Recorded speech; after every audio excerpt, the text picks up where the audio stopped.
সবাই, তাই না? এটা যদি না থাকতো আমরা এটা পরিবেশ বলতে পারতাম না। এটা কখনো পরিবেশ হতো না। কি হতো?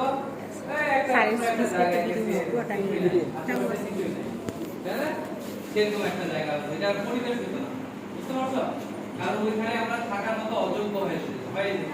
আমরা নিঃশ্বাস নিতে পারতাম,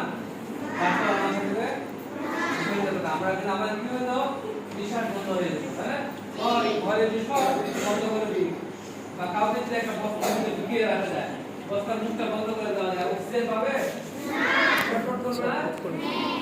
আবার যদি ছেড়ে দিই তখন কি করবে? বাঁচলাম আমি, তাই না? কি আমাকে বিপদে ফেলছে। সেরকম চতুর্দিকে যদি না গাছপালা না থাকে, প্রাণী না থাকে, আমাদের অবস্থাটা কিন্তু তাই। বুঝতে পেরেছো?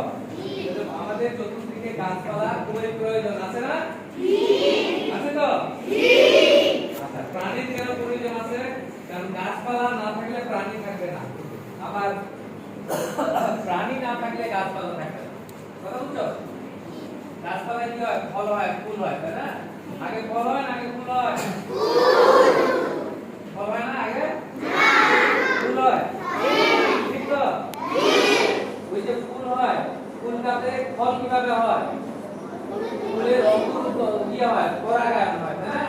পরাগায়নটা কি জিনিস? যে পরাগ রেণু ওইখানে একটা ফুলের মধ্যে পড়ে, তারপরে ওটা ওই ফুলটা থেকে আস্তে আস্তে ফুলটা ধরে যায়, ওইটা ফুলটা ফলে পরিণত হয়, তাই না? দেখছো কখনো কুমড়া গাছ দেখছো? কুমড়া ছোট একটা ফুল হয়, ছোট কুমড়া ধরে, তাই না?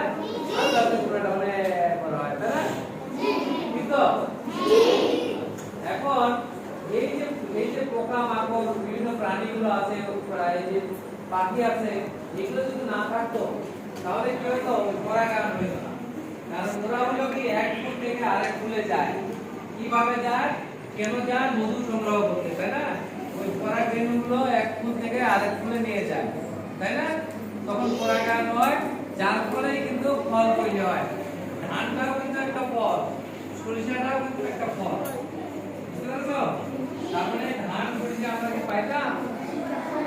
পোকামাকড় না থাকলে পাইতাম না, পাখি না থাকলে আমরা পাইতাম না। বুঝতে পারছো? এখন আমরা কিন্তু তোমাদের সাথে কথা বলতে এসেছি বড় বড় প্রাণীগুলো নিয়ে। বড় বড় প্রাণীগুলো কি? কথা বলছো? তারপরে হলো কি বন বিড়াল। বন বিড়ালের নাম শুনেছো? কি বলে এদিকে? তোমাদের থেকে কি বলে? বন বিড়ালকে কি বলে? নাম আছে একটা, এটা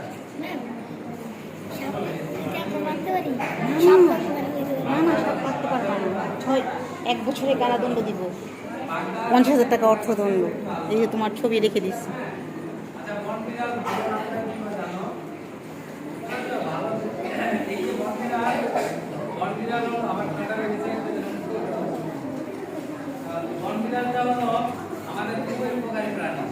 কিভাবে উপকারী প্রাণী? এরা হলো প্রচুর পরিমাণে ইঁদুর খায়। আর ইঁদুর আমাদের ফসল কি করে? সব খেয়ে ফেলে, ধানও খেয়ে ফেলে, আবার গাছ কেটে ফেলে, তাই না? যে গমের পরাগ কেটে ফেলে, জানো এটা? ঘরের উপর কাপড় কেটে ফেলে, তাই না? তোমার পরনের কাপড়গুলো কেটে ফেলে। তো এই বন বিড়াল থাকলে কি হয়? প্রচুর পরিমাণে ইঁদুর খায়। এদের একমাত্র খাবার হলো ইঁদুর। যখন ইঁদুর পায় না তখন তোমাদের মুরগি হাত খেয়ে ফেলে। বুঝতে পারছো? তার মানে কি আসলে এরা ইঁদুর খায়।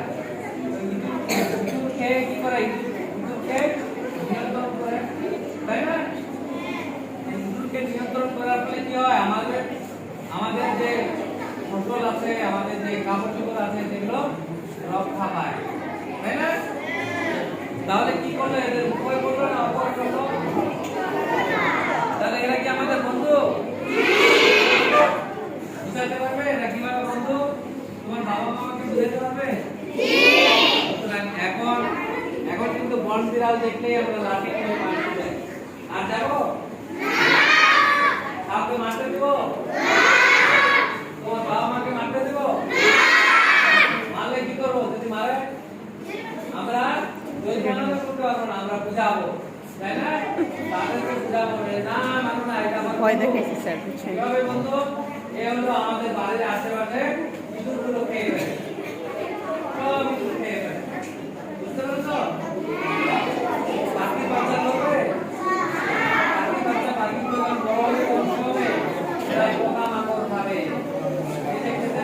হয়